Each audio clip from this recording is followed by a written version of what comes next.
Oh my God, look at her. You ruined that dress, Andrea. Maybe you should clean it up with your tears. Three wealthy women poured red wine over my head as the whole restaurant watched and laughed. My hands trembled, my uniform ruined, but I couldn't fight back because I was hiding the biggest secret of my life. I'm a billionaire's daughter pretending to be poor. And the man I loved was about to discover everything. My name is Andrea Sullivan, 25, daughter of Gregory Sullivan, tech billionaire worth $8 billion. I grew up in penthouses, designer clothes, cars that turned heads, and a life that looked perfect. But money came with emptiness. Everyone around me, friends, boyfriends, even staff, saw dollar signs. Not me. My last boyfriend proposed on a yacht under a sunset that belonged on a movie poster. That night, I overheard him on the phone. Once I marry her, we split the money. She's stupid and easy to control. The next morning, I ended it. Then my best friend sold stories about me to tabloids. I was surrounded by liars. My anxiety became unbearable. I'd lie awake wondering, would anyone ever love me, not my last name? The breaking point came at a charity gala 6 months ago. A man spilled champagne on my $30,000 gown, then immediately asked, "You're Gregory Sullivan's daughter, right? I have a business proposal." That night, I stood crying on a balcony and made a decision that would change my life forever. I would disappear. I withdrew my freelance earnings, bought fake IDs, chopped my hair, dyed it brown, packed thrift store clothes, and left my father a note. "I need to find myself. Please don't look for me." I took a bus 8 hours away to a small town called Maplewood. No phone, no cards, just $3,000 in cash. My new apartment was a tiny, moldy studio with roaches and a broken heater. I sat on the floor eating bread for dinner and whispered, "What have I done?" Finding work was harder than expected. No one wanted a girl with zero experience. Finally, a kind woman named Patricia, owner of Rosie's Diner, hired me. My first day was brutal. I burned my hand on coffee, dropped dishes, got yelled at by customers, and made only $43 in tips. But I kept going. Then he walked in. Blake Carter, a local mechanic with grease-stained hands and kind eyes, came in every morning for coffee, eggs, and toast. I spilled coffee on him our first conversation. I expected anger. He laughed instead, needed washing anyway, and left a $10 tip on an $8 bill. Day by day, we talked more. He told me about his late mother, his dream to own a garage, and how he worked double shifts to save up. When he asked about my past, I lied, said my parents had died. The guilt burned, but I couldn't risk losing this fragile piece of normal life. After a long shift one night, he offered me a ride home. We talked in his truck for hours. He said, "You're different. I can't explain it, but you feel rare." We started falling in love, slowly, deeply. He fixed my cabinet, brought me coffee before shifts, and made me laugh until I forgot who I was pretending to be. Our first kiss happened by the window of my tiny apartment. It was simple, real, but then they showed up. 3 women, Vanessa, Chelsea, and Brittany, walked into Rosie's one Friday. Designer clothes, arrogant eyes. They ordered from my section. From the moment Vanessa snapped her fingers and said, "Girl, water now," I knew they were trouble. Nothing pleased them. They mocked my shoes, my uniform, my service. Chelsea spilled water and sneered. "Clean it up. That's your job, isn't it?" I knelt on the floor while they laughed and took photos. They left a $2 tip on a $150 bill. They came back every Friday. Each visit was worse. Until one night, Vanessa decided to humiliate me completely. The diner was packed. Blake was at the counter. Vanessa ordered wine. As I poured, she accidentally bumped my arm, then snatched the bottle and dumped it over my head. Red wine soaked through my hair and uniform. The diner went silent. "Oh my God, you spilled wine on yourself," Vanessa said with fake shock. "Look at her. She looks like trash now." Oh, wait, she already was trash. Then came the loud slam of a hand on the counter. Blake. He stormed over. "Enough. What is wrong with you?" Vanessa sneered. "Who are you?" "Someone with basic decency." He shot back. Her job is to serve food, not be your punching bag. Brittany scoffed. Mind your business, grease monkey. Patricia stepped in. Ladies, I think it's time you leave. We're customers, Vanessa said coldly. We'll leave when we want. Blake's fist tightened. I grabbed his arm, whispering, Please, I need this job. Patricia's voice broke the tension. Get out. You're banned.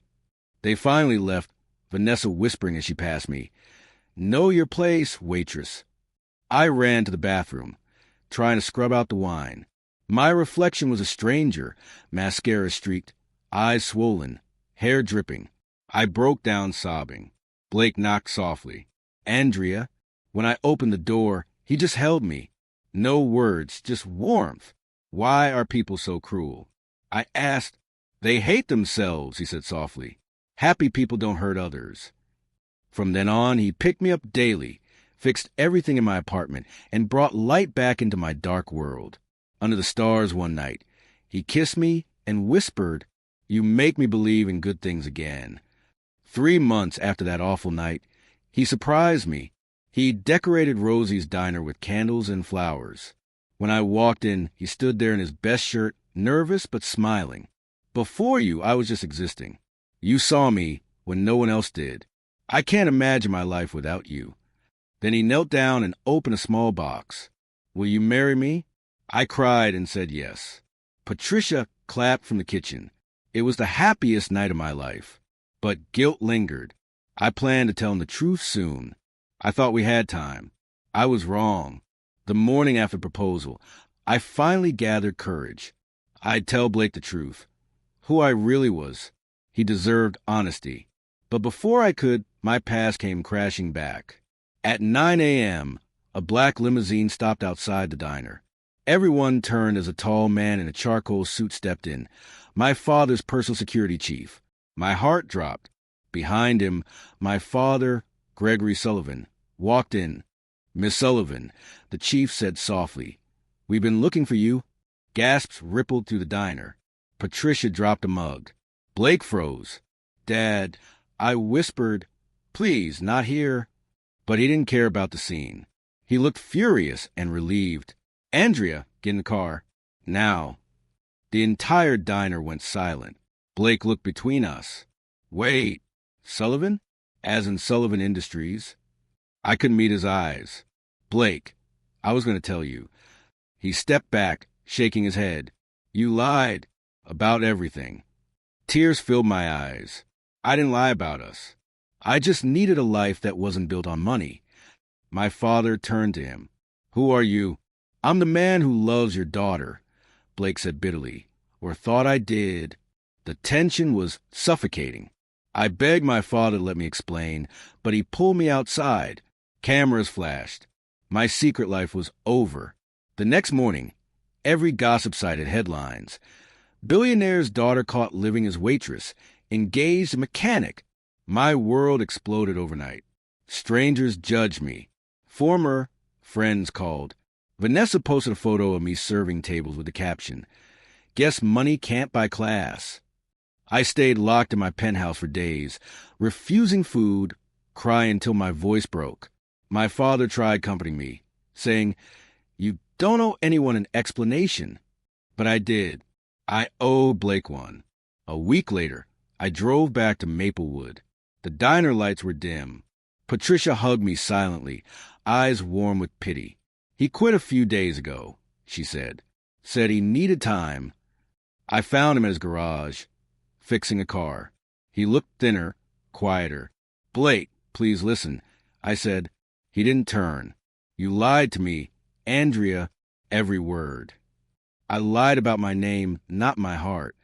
You had everything, and you chose to pretend to be someone else. Why? Because I needed to know if someone could love me, not my last name. He finally faced me, eyes wet, voice cracking. You didn't have to test me. You just had to trust me. Silence. Then he said the words that shattered me. I can't do this, Andrea. Not right now. I left without another word. For months, I buried myself in charity work, therapy, anything to fill the emptiness. I even tried dating again, but every face reminded me of him. Then, 3 months later, I got a call from Patricia. "Andrea, it's Blake. He's in the hospital." My chest tightened. I drove 6 hours through the night. He'd been in a car accident, not fatal, but bad. A drunk driver hit his truck. I found him in a hospital bed, arm in a sling, face bruised. When he saw me, his eyes softened. "You came." "Of course I did," I said, crying. I never stopped caring. He smiled faintly. "Your dad called me." "What?" "He said you haven't been the same, that you still love me. He asked me to forgive you." I blinked, stunned. My father, the same man who once hated lies, had reached out to Blake. Blake sighed. "You know, when I was lying here, I realized the only thing worse than being lied to was living without you." I reached for his hand, trembling. "I'm sorry for everything, for not trusting you with the truth." He squeezed my fingers. "Maybe we start over. No lies, just us." A smile broke through my tears. "Deal." 3 months later, under twinkling lights outside Rosie's diner, the place where it all began, Blake proposed again. This time, there were no secrets, no masks, no fear. My father stood behind us, smiling proudly, and Patricia wiped her eyes. "Andrea Sullivan," Blake said, kneeling, "I don't care about your name or your money. I love the woman who showed up every morning tired, but still smiling. The one who poured coffee for strangers and stood up after being humiliated. The one who's taught me what love really means." My voice broke as I whispered, "Yes." The diner erupted in cheers. Blake pulled me into his arms, and for the first time, I felt free. A few weeks later, we hosted a reopening of Rosie's Diner, fully renovated by Sullivan Industries and renamed Blake and Roses. A plaque at the door read, "To the waitress who proved that kindness can't be faked, and the mechanic who taught her that love doesn't care who you are." The town came together that day. Even Vanessa showed up quietly, red-faced, mumbling an apology before leaving. As the night ended, I stood outside watching stars. Blake wrapped his arms around me. "Worth it?" he asked. I smiled. "Every moment, even the wine." He laughed. "You'll never let me forget that one, huh?" "Never. Sometimes life breaks you down so it can rebuild you the right way. Money can buy comfort, but only love and kindness make you rich."